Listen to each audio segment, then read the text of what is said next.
Hello, welcome to Ken Studies CAPF AC 2022।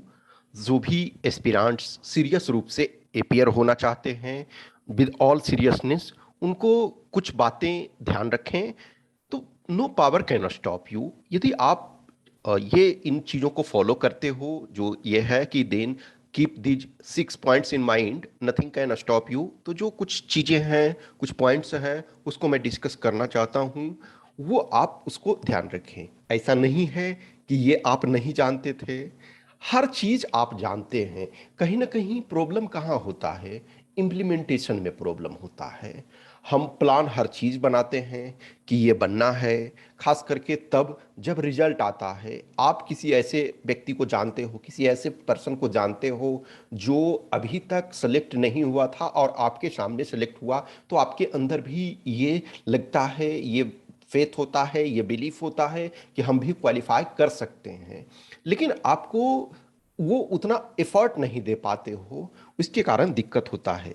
मैं हमेशा यही बोलता हूँ कि जो सेलेक्टेड हैं और जो नॉन सेलेक्टेड हैं, मेनी टाइम उनके बीच डिफरेंस बहुत कम होता है। फाइन लाइन का डिफरेंस होता है। कोई 2 नंबर से नहीं हो रहा है, कोई 5 नंबर से नहीं हो रहा है, कोई 10 नंबर से नहीं हो रहा है। आप देखोगे कि मेजोरिटी सीरियस कैंडिडेट में यही डिफरेंस होता है। इधर रिटेन भी कोई नहीं क्वालिफाई किया, तो कोई 2 नंबर से नहीं किया, कोई 5 नंबर से नहीं किया। तो ये क्वालिफाई किया जा सकता है, इंक्रीज किया जा सकता है। बिलीव मी, अभी भी आपका जो रेंज है वो कम है। इन द सेंस, अभी देखो कि इस बार का जो कट ऑफ गया 325, यानी कि 20 वाले जो हैं, 2020 वाले जो हैं, 2020 वाले जो हैं, कट ऑफ क्या है, 325 है। 325 को यदि हम परसेंटेज टर्म में 600 बाई ये करें, तो अभी भी आपके कितने हो रहे हैं, 54.16%। यानी कि अभी भी आपके स्कोप बहुत अच्छे हैं। 60% में मैक्सिमम जगह पे आपके जो फर्स्ट डिवीजन होता है, यानी कि सेकेंड डिवीजन भी आप ला सकते हो, तो आप क्वालिफाई कर जाओगे विद गुड रैंक। तो सेकेंड डिवीजन की ही जरूरत है आपको।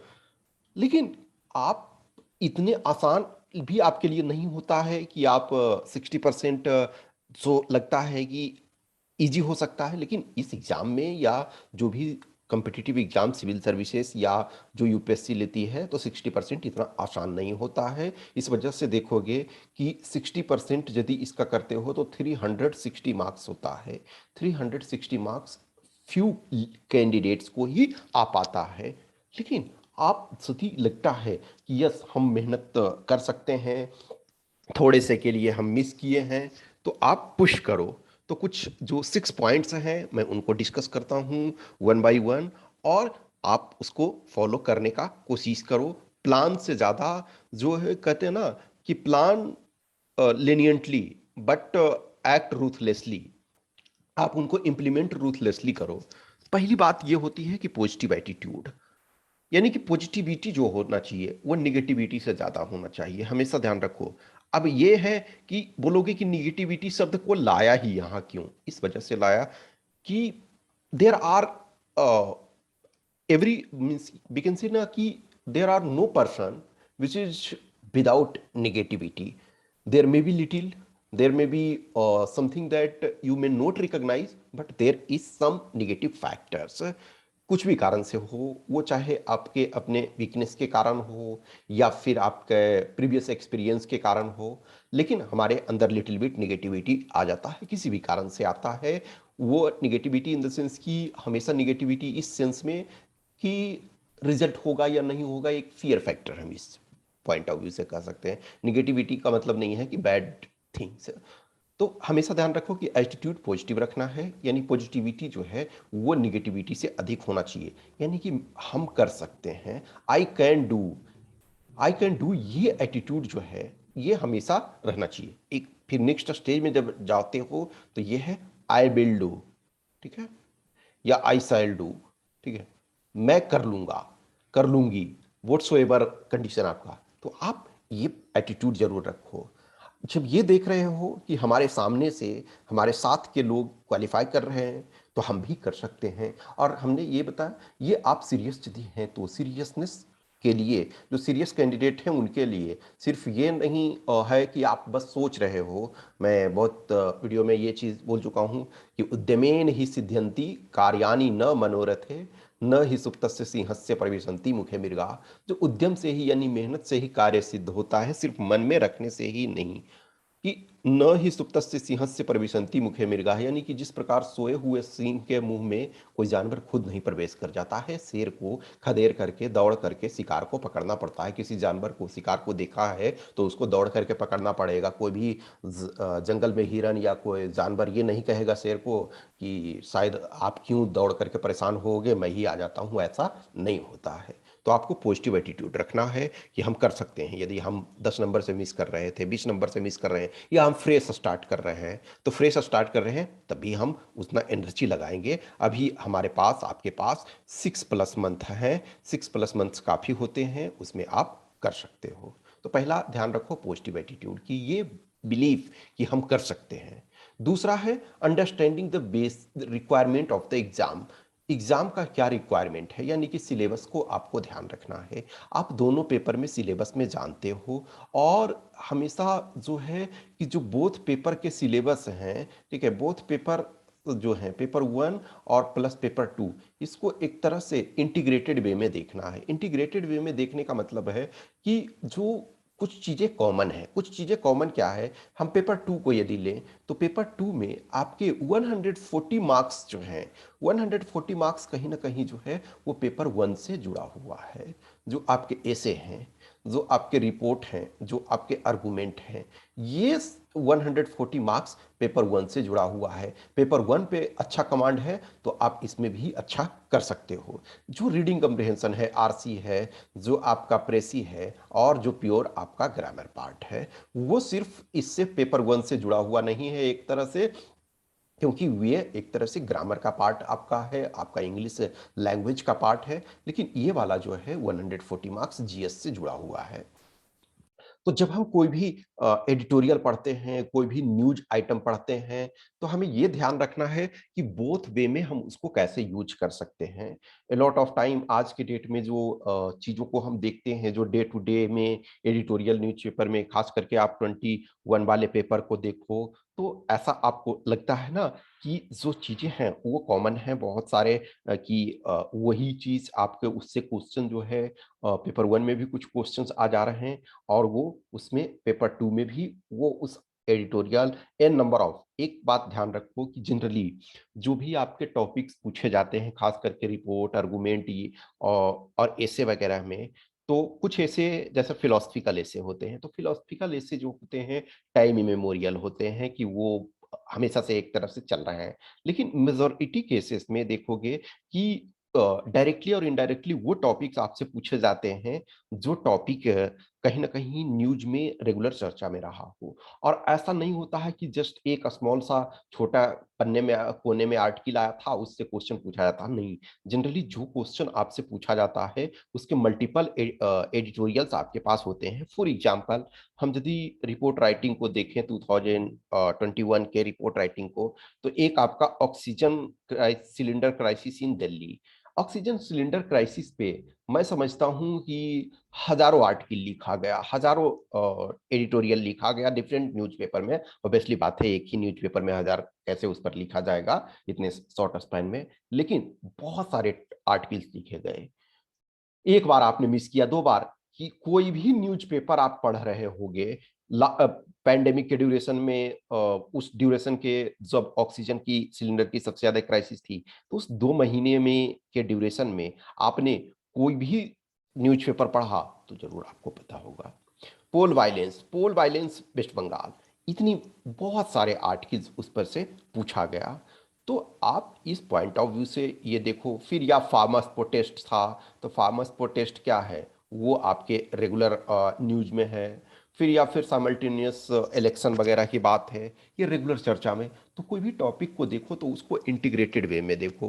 कुछ ऐसे कैंडिडेट होते हैं, एस्पिरेंट होते हैं, जो कहते हैं कि सर पेपर 2 जो है उसका कोई बुक मिलेगा। बिलीव मी, कोई भी बुक यदि वो बेसिक आधार पे लिखा जाता है, वो ग्राउंड तैयार करने के लिए। तो वो ग्राउंड बेस जो है उस चीज को कवर करो, बाकी जो है किताबों में नहीं मिलेगी, वो आपको न्यूज़पेपर को, मैगजीन को एक्सप्लोर करना पड़ेगा। तो सिलेबस को देखो, पेपर वन में है बेसिक्स, एनसीईआरटी पे सबसे ज्यादा फोकस करो। एनसीईआरटी एनसीईआरटी एनसीईआरटी, वो जो है ना कि ये चीज लगे ना कि एनसीईआरटी ही हमारी सब कुछ है। कि जैसे कोई भी एक जो जिसका काम है, अब एक डॉक्टर है मान के चलो, या तो एक डॉक्टर है क्या है, तो वो अपनी जो स्टेथोस्कोप है उसको लेकर के हमेशा चलता है, जहां भी जाएगा स्टेथोस्कोप अपना लेकर के चलेगा। या फिर एक जो कुछ डॉक्टर जैसे झोला छाप डॉक्टर जिनको कहते हैं, तो एक छोटा सा बैग लेकर के चलते हैं। पहले कुछ एरिया में देखोगे एक छोटा सा बॉक्स लेकर के चलते थे, मूवी वगैरह में आप पुराने मूवी वगैरह में देखो कि एक बॉक्स लेकर के चलते हैं, उसमें बेसिक मेडिसिन। आज की डेट में थोड़ा सा एक छोटा बैग लेकर के चलते हैं डॉक्टर, वो जो झोला छाप टाइप के होते हैं, जो रूरल एरिया में या सेमी अर्बन एरिया में भी वैसे लोगों को जिनके पास अफोर्डेबिलिटी नहीं है, तो उनके लिए ट्रीटमेंट। तो उसमें क्या है, बेसिक मेडिसिन होता है। एक वकील है, उसके पास बुक्स लॉ के बेसिक्स होंगे, वो हमेशा IPC CrPC Indian evidence act ये हमेशा रहेगा। और सही है आपका अभी जो, जब तक आप क्वालिफाई नहीं करते हैं, एनसीईआरटी आपके जो भी कुछ बेसिक्स हैं, वो चाहे हिस्ट्री वाले हों, पॉलिटी वाले हों, ज्योग्राफी वाले हैं, उसको हमेशा ये रखो। हार्ड कॉपी है तो ठीक है, नहीं तो सॉफ्ट कॉपी को वो बराबर देखते रहो। तो बेसिक रिक्वायरमेंट उसको देखो, करो, ठीक है। सिलेबस को देखने के बाद स्ट्रॉन्ग कमांड ऑन बेसिक्स, एक तरफ से देखा जाए तो अंडरस्टैंडिंग द सिलेबस। जब सिलेबस आप जो पॉइंट नंबर 2 में यदि सिलेबस को समझ गए, यानी जो रिक्वायरमेंट है। अब रिक्वायरमेंट ऑफ एग्जाम में एक ये भी है कि प्रीवियस ईयर के पेपर को पर प्रॉपर तरीका से कमांड रखना है, प्रीवियस ईयर पेपर को देखना है, ठीक है। अब strong command on basics, basic का मतलब है एनसीईआरटी, ठीक है। तो बेसिक्स का मतलब एनसीईआरटी पिलर आपका। ये पिलर यदि आपका स्ट्रांग है, इसके ऊपर आप बिल्डिंग को खड़ा कर सकते हो, जितना भी ये स्ट्रांग आपका होना चाहिए। एनसीईआरटी प्रॉपर तरीका से यदि आपका क्लियर है, तो ये मानो कि आपका 60% जो है काम ऑलरेडी हो चुका है एनसीईआरटी से। अब कहोगे कि 60% ही क्यों? क्योंकि बहुत सारी चीज़ें डायनामिक नेचर की होती है, बहुत सारे जो हैं चेंजेस हो रहे हैं, जो उसको करंट से जोड़ करके देखा जाता है। कुछ चीज़ें जैसी है, हिस्ट्री है, अब फॉर एग्जांपल रमप्पा टेम्पल है। रमप्पा टेम्पल जो आपका है, वो कहीं ना कहीं हिस्ट्री का पार्ट एक तरह से है, आर्ट एंड कल्चर का पार्ट है, लेकिन अभी वो न्यूज में आया करंट के पॉइंट ऑफ व्यू से। या फिर अब फॉर एग्जांपल देखो, जो आपका 64 योगिनी टेम्पल है, 64 योगिनी टेम्पल ऑब्वियसली पहले से ही है, लेकिन जो आपका न्यू जो सेंट्रल विस्टा बन रहा है, यानी न्यू पार्लियामेंट बिल्डिंग बन रहा है, तो देखो इसमें से एक वो आया कि 64 योगिनी टेम्पल से संबंध में। अब कच्छप घात डायनेस्टी के बारे में आया। कच्छप घात वंश जो है, अब अच्छी बात है कि पहले मैक्सिमम लोगों ने नहीं सुना होगा कि कच्छप घात वंश कौन सा था, लेकिन सिविल्स का क्वेश्चन देखो, यदि यूपीएससी सिविल सर्विसेज प्री 2021, तो उस पर क्वेश्चन पूछा हुआ था। एक्चुअल तो देखा जाए तो वो आर्ट एंड कल्चर का पार्ट है, लेकिन इस वजह से अब कच्छप घात वंश ऑलमोस्ट, कोई एक्सेप्शन बंदे कुछ होंगे, लिमिटेड एक आध परसेंट ही होंगे ऐसे जिन्होंने पढ़ा होगा, लेकिन मैं समझता हूँ मोर देन 99% लोगों को नहीं पता होगा कि कच्छप घात डायनेस्टी कौन सा था। तो पहली बार उस चीज को देखा, तो वो कहाँ से आता है, न्यूज़पेपर वगैरह में जब आप देखोगे। अब फॉर एग्जांपल विजयनगर एम्पायर से संबंधित जो वहाँ कुछ फीमेल वॉरियर से संबंधित था, अब उस चीज़ को कहीं जनरली किताब में नहीं, वो कोई आर्टिकल न्यूज़पेपर में आया था, तो उससे, तो इसी वजह से मैं बोलता हूँ 60%। वो पूरे कंप्लीट आपको एनसीईआरटी से नहीं होगा, 60%। उसके बाद जो उस पर पिलर आप रखोगे, कनेक्ट द डॉट्स करोगे, कुछ जो चेंजेज हुए हैं, तो वो उसको चेंजेस को इनकलकेट करना है। बेसिक को पर कमांड रखो। जब तक बेसिक पे कमांड नहीं होता है, तो चीज़ें बहुत मुश्किल होती है। Mere some solving some question will not give you output, और कोई भी ऐसा कंप्रहेंसिव नोट्स आपको नहीं दे देगा जिसमें कि चीज़ों को कवर किया जाए। कुछ चीज़ें हमेशा होती है कि कोई टेस्ट दिया, 20 क्वेश्चन आया, 30 क्वेश्चन आया, इनडायरेक्टली इनडायरेक्टली इनडायरेक्टली ही आएगा, डायरेक्टली तो नहीं आता है, इनडायरेक्टली ही आता है। तो आप उससे क्वालिफाई नहीं कर सकते हो, आपको जो मिनिमम रिक्वायरमेंट है उसके लिए स्ट्रॉन्ग जरूरी होना है, ठीक है। तो थर्ड नंबर ये है। नेक्स्ट है, फोर्थ है रेगुलर प्रैक्टिस। राइट टेस्ट, हर हाल में टेस्ट लिखो। लॉट ऑफ कैंडिडेट होते हैं पेपर 2 में जो सेलेक्ट हो गए हैं, उनकी भी बात है ये करो। बहुत सारे लोग हैं पेपर को कंप्लीट नहीं कर पाते हैं, खास करके पेपर 2 जो होता है। इसका कारण क्या है कि प्रैक्टिस नहीं होता है। वो कैंडिडेट जानते हैं, वो कंटेंट भी उनके पास होता है, लेकिन एग्जाम में जो आपका सिविल सर्विसेज या जो यूपीएससी का एग्जाम को भी होता है, तो उसमें mayor writing is not important, what you are writing that important, what is the requirement of the examination that is important। जो वो पूछना चाह रहे हैं उसका जवाब आप दे पा रहे हो या नहीं, ये इंपॉर्टेंट है। सिर्फ आप लिख दो किसी चीज का, ये इंपॉर्टेंट नहीं है। लिखने के लिए तो सब कोई लिख सकते हैं कोई भी चीज, लेकिन ये ग्रेजुएशन वाला एग्जाम तो नहीं है कि कुछ भी लिख दोगे पेज के आधार पे नंबर देंगे, नहीं। तो ये प्रैक्टिस ये करो। लॉट ऑफ कैंडिडेट होते हैं कि सर हमने लक्ष्मीकांत पढ़ ली, हमने ज्योग्राफी पढ़ ली, हमने हिस्ट्री पढ़ ली, क्वेश्चन नहीं बन रहा है। ये क्यों हो रहा है? आप प्रैक्टिस नहीं कर पा रहे हो। क्योंकि जो क्वेश्चन होते हैं निगेटिव, पेपर 1 की बात यदि देखो तो निगेटिव मार्किंग भी है। तो जब तक आप प्रॉपर प्रैक्टिस नहीं करोगे तो उसमें निगेटिव भी मार्क आपको आएंगे। तो उस निगेटिव मार्किंग से बचने के लिए क्या है कि आपके पास रेगुलर रूप से प्रैक्टिस होनी चाहिए। तो आप प्रॉपर तरीका से प्रैक्टिस करो, रेगुलर रूप से पेपर 1 पेपर 2 दोनों लिखो।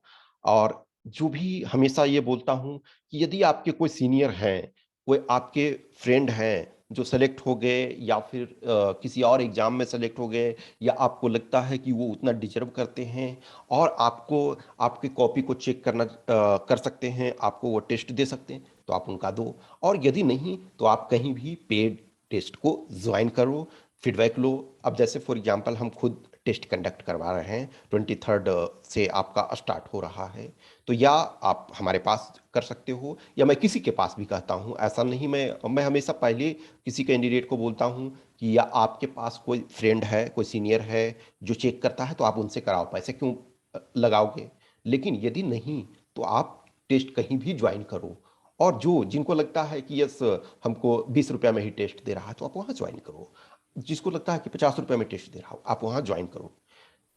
मैं हमेशा ये रहता है कि ठीक है सर आप ज़्यादा चार्ज करते हो, ठीक है मैं लिमिटेड कैंडिडेट्स को ही लेता हूँ, लिमिटेड कैंडिडेट्स ही आते हैं इस वजह से, और उसमें मेहनत लगाना पड़ता है इस पॉइंट ऑफ व्यू से। यदि आपके कोई हैं ऐसे कि फ्री में आपको टेस्ट चेक कर रहे हैं, आपको टेस्ट दे रहे हैं, तो आप निसंदेह उनके चरण स्पर्श करो और उनके पास प्रैक्टिस करो, लेकिन जहाँ से भी हो सके प्रैक्टिस करो। और इसमें आपको प्रीवियस ईयर पेपर भी बहुत जरूरी है। नेक्स्ट आपका है connect the dots. Connect the dots जो है, यदि आपका स्ट्रॉन्ग बेस है तब आप कनेक्ट द डॉट्स कर सकते हो। कनेक्ट द डॉट्स करने का मतलब क्या है कि कोई पॉइंट सपोज किसी में हो सकता है कि कुछ एक ही क्वेश्चन ऐसा रहता है जिसमें 2 पॉइंट्स है, तो हो सकता है एक पॉइंट जो है आपको एनसीईआरटी हिस्ट्री से मिल जाए, और दूसरा पॉइंट जो है आपको वो एनसीईआरटी के इकोनॉमिक्स से मिल जाए, और तीसरा पॉइंट हो सकता है ज्योग्राफी से मिल जाए। कुछ क्वेश्चन ऐसे होते हैं कि जो जिसका कि हिस्टोरिकल इंपॉर्टेंस, हिस्ट्री के पॉइंट ऑफ व्यू से उस क्वेश्चन को रख सकते हैं, ज्योग्राफी के पॉइंट ऑफ व्यू से भी रख सकते हैं, और कुछ में देखोगे कि पॉलिटी के पॉइंट ऑफ व्यू से। फॉर एग्जांपल आप सिलेबस में देखोगे तो पॉलिटी और इकोनॉमी को साथ में सिलेबस में रखा गया है पेपर 1 में, यदि आप देखो तो क्या है कि इसका मतलब है कि वो दोनों कहीं से भी एक पॉइंट आपको पॉलिटी से मिल सकता है तो दूसरा पॉइंट आपको इकोनॉमिक से मिल सकता है। तो कनेक्ट द डॉट इस्टेब्लिश करो। कनेक्ट द डॉट इस्टेब्लिश करने का मतलब है कि connect the dot can be established going to past. जो स्टीव जॉब्स ने फेमस स्टैनफोर्ड यूनिवर्सिटी का जो लेक्चर दिया था, वो उसमें वही बोलते हैं कनेक्ट द डॉट, बोलते हैं कनेक्ट द डॉट्स। तो डॉट्स को कब आप कनेक्ट कर सकते हो? पास्ट में ही जा करके कर सकते हो। जो आपने एकुमुलेटिव एक्सपीरियंस अब तक प्राप्त किया है प्रिपरेशन के ड्यूरेशन में, प्रैक्टिस के ड्यूरेशन में, तो उनको आपको कनेक्ट करना है उन सारे पॉइंट्स को जहां कुछ क्वेश्चंस में कनेक्शन स्टेब्लिश हो सकता है, वही करना है। ठीक है, तो connect the dot. Last point है आपका consistency. Consistency is the most important aspect. आप मैं खास करके देखो जो मेंटरशिप प्रोग्राम भी चला रहा हूँ, मैंने उसमें इनिशियली आपको बोला कि 4 आवर्स दो हमको हर डे, फिर 6 आवर्स, फिर 8 आवर्स। इस ढंग से जैसे जैसे आपका एग्जाम क्लोज आता जाता है वो आप देते चलो। कोई भी कुछ कैंडिडेट हैं कि लास्ट के 1 मंथ में हम 10 आवर्स डेली दें, 12 आवर्स डेली दें। बिलीव मी, यदि आप उस लेवल के डिजर्व करते हो आपके पास स्ट्रॉन्ग बेसिक्स ऑलरेडी है तो नो डाउट आप 1 महीने में भी कर सकते हो। कुछ लोग हैं डायरेक्ट भी जाते हैं और क्वालिफाई कर जाते हैं। लेकिन यदि आप एवरेज में से हो, एवरेज एस्पिरेंट हो, तो आपको कंसिस्टेंसी रखना चाहिए। अभी आपके पास मोर देन 6 मंथ्स है। अभी से आप 5 ही घंटे दो डेली, 6 घंटे ही डेली दो, 4 घंटे ही डेली दो, लेकिन डेली कुछ ना कुछ करो। तो इस 6 पॉइंट्स को ध्यान रखो। पहला है कि पॉजिटिव एटीट्यूड, यानी कि पॉजिटिविटी जो है वो नेगेटिविटी से ज्यादा होना चाहिए।